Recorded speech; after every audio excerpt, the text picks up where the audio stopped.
From Mizoram, in the dense bamboo groves that cover the slopes between rice fields and cloud forest, the elders say there once lived a spirit. In the hill country of the Mizo people, in the dense bamboo groves that cover the slopes between rice fields and cloud forest, the elders say there once lived a spirit of extraordinary beauty. Her name was Chongphyayani. In the Mizo language, the name carries the scent of the hills. Chong means a grove or a clearing. Phyangni suggests something bright, something that shines out from shadow. She was not a goddess in the Hindu sense. She was a fairy, a Ronpui, a spirit of the wild places, who belonged to the bamboo and to the streams and to the hour before sunrise when the mist has not yet lifted. Hunters who entered her grove alone sometimes heard singing. Fishermen who camped too close to her pool sometimes found their fires burning green. Everyone knew the rule: do not harm the bamboo where Chongphyayani lives. Do not cut a stalk without leaving an offering. Do not boast that you have seen her. She appeared only to those she chose. In a village called Tualchong, there lived a young man named Samghara. He was a skilled hunter and a better flute player. Every evening, after the millet was stored and the pigs were fed, he walked to the edge of the bamboo grove and played on a bamboo flute he had made himself. The melodies were simple: love songs, work songs, songs about the monsoon coming up the valley. One evening, as he played, a second melody answered from deep inside the grove. It was higher than his flute. It was more precise. It was, he realized with a shock that went through his chest, more beautiful than anything a human being could play. Samghara stopped. The answering melody stopped too. He called out, "Who is there?" The grove was silent. The next evening he returned. He played again. Again the answer came. Night after night, the two flutes spoke across the bamboo. Samghara never saw the player. But he began to wait for sunset the way a man waits for a letter. On the morning of the full moon, Samghara entered the grove at dawn. He had not been invited. He knew the risk.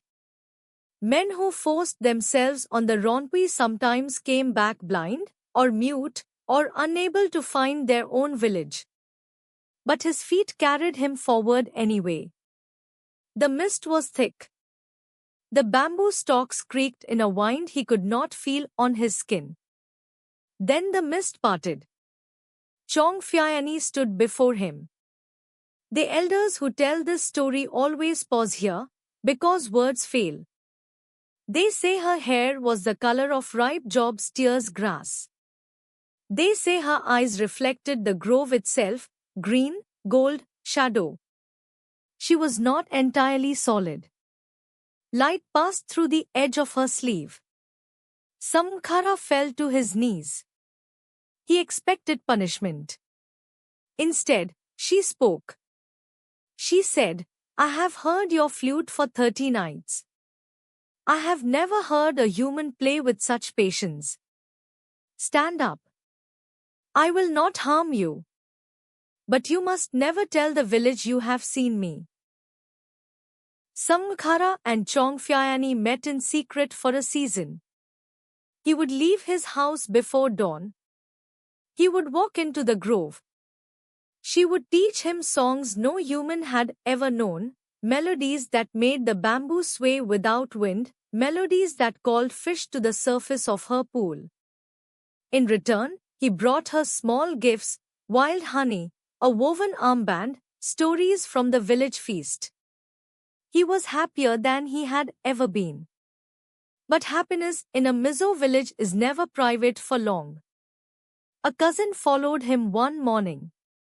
The cousin saw nothing, only Samghara standing alone in the mist, talking to empty air, smiling like a man possessed.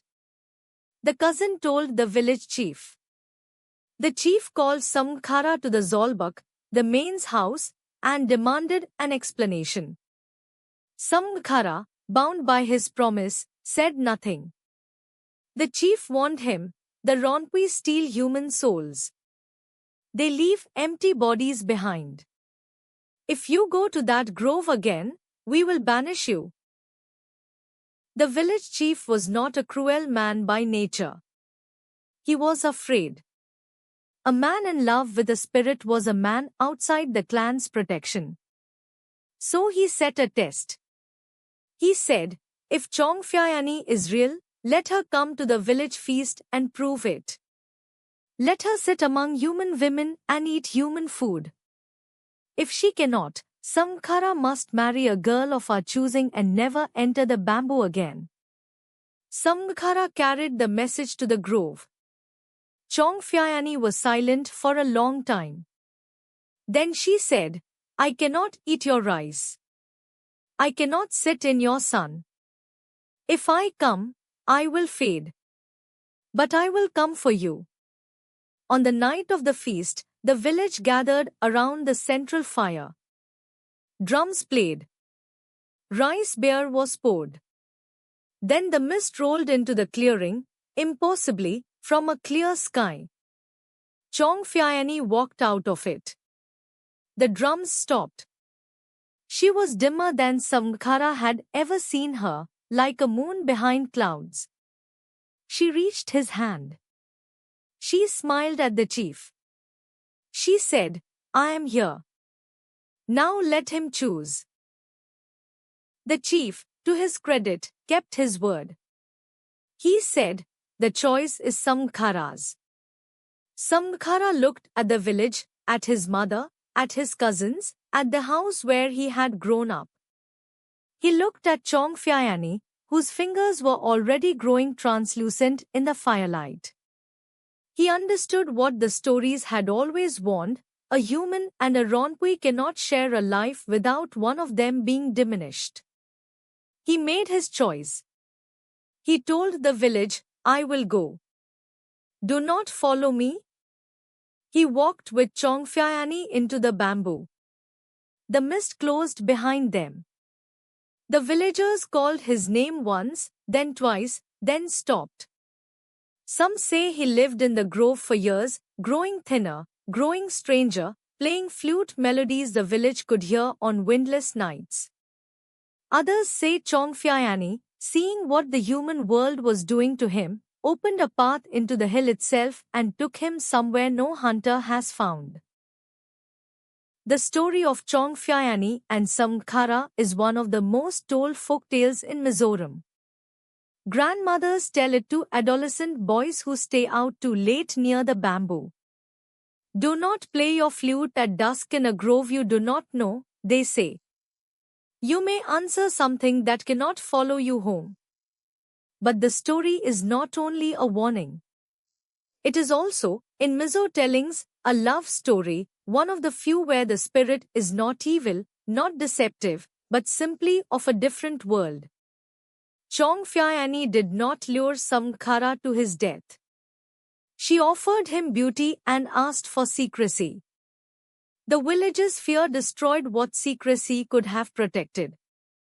Mizo poets in the 20th century retold the tale in songs. Schoolchildren perform it as a play at cultural festivals. The bamboo groves of Mizoram are thinner now. Roads and churches and teak plantations have replaced many of them. But where a stand of old bamboo remains, hunters still lower their voices. In the Lushai Hills, after a day of rain, when the clouds sit low on the ridges and the rice fields steam, old men sometimes claim they hear two flutes, one low, one high, coming from a grove that has no path leading into it. They do not investigate. They remember Samghara. They remember the chief's feast. They remember that Chongphyayani was the spirit of the bamboo, and the bamboo, unlike people, does not forget a promise. The Mizo people emerged from Chinlung, the cave in the earth. That is one origin story. But Chongphyayani's story is an older kind of tale, the kind that explains not where a people came from, but how they learned to respect what lives beside them in the hills. She was the fairy of the bamboo grove. She may still be. The grove, at least, has not denied it. Tomorrow's story comes from another corner of India. Subscribe to walk with us through the folklore of every region in your language.